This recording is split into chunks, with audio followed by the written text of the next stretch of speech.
Welcome to this week's Fundraising Friday. This week we're talking about the flipped board agenda.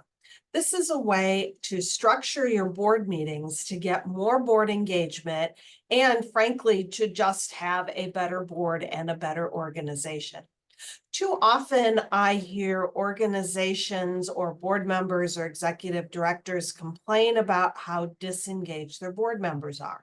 And when I come to a board meeting to witness it, I can see why. Because their board meetings are just sitting there listening to report after report and then going, I. That's not very engaging. So instead, I recommend that you flip your board agenda. So what does that mean?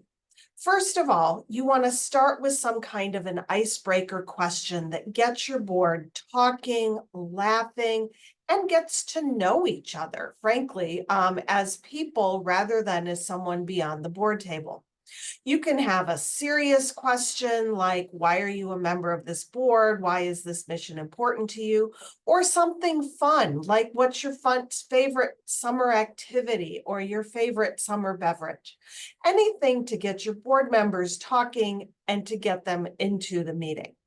Second of all, you have a mission moment. That is 5 minutes or so where you have someone talk about the organization, what it does, and how it's making a difference in people's lives.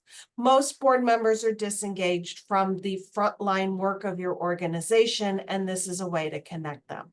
You can invite a recipient of your service. You could invite a staff person to talk about what they do and why they do it, but it's some way to connect your board members to why they're there. Third thing on the agenda then is a strategic question.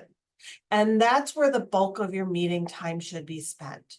In an hour-long board meeting, you want to spend about a half an hour.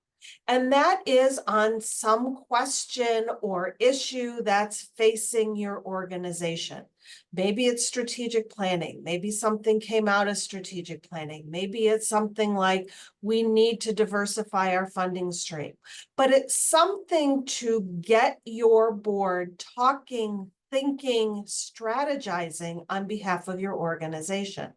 After all, the purpose of the board is to engage in high-level strategy. You have your board members because they bring something to the organization that the staff doesn't, and you want to make sure there's an opportunity for them to feel valued. The strategic question accomplishes all three. Now, where do your strategic questions come from? Often they come from the work of your committees. Often they come from your strategic plan, or they may just be, here's what's on your executive director's mind today, but you want to engage in that strategic conversation. You also want to make sure that you are sending information in advance of that conversation to prepare your board members. Once that conversation is over, any old business that the board needs to follow up on from a previous meeting is next on your agenda.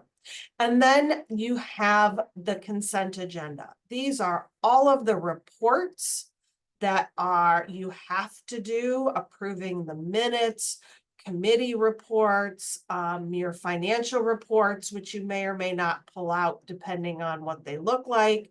And any other kinds of reports that you have.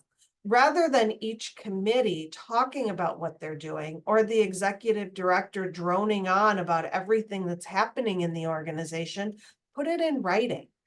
Your board members are adults, they can read. And then all you have to do is have a motion to approve the consent agenda, any changes, any discussion, and you approve it, and all that boring stuff that takes up most of the meeting is done in just a few minutes. Often those reports are also where you get your strategic questions. From there, I recommend you go into executive session where you excuse all the staff except for the executive director for anything that the executive director and the board need to discuss out of the presence of staff. And then I suggest you go into closed session where you excuse the executive director. I recommend doing that at every meeting for a couple reasons. First of all, if you need to go into closed session, the board will be used to having conversations by themselves, and the executive director will be used to being excused and having the board have conversations by itself. Second of all, it's another way for the board to bond and to work together as an entity, which is what they should do. They should be working with the executive director, but they also should be able to work absent the executive director, and that allows that to happen. Try a flipped agenda at your next board meeting. It can take some time for your board to get used to it, but the boards I've used it with and the ones I've recommended have noticed a real change and have said they will never go back. That's this week's Fundraising Friday. Thanks. Have a great weekend.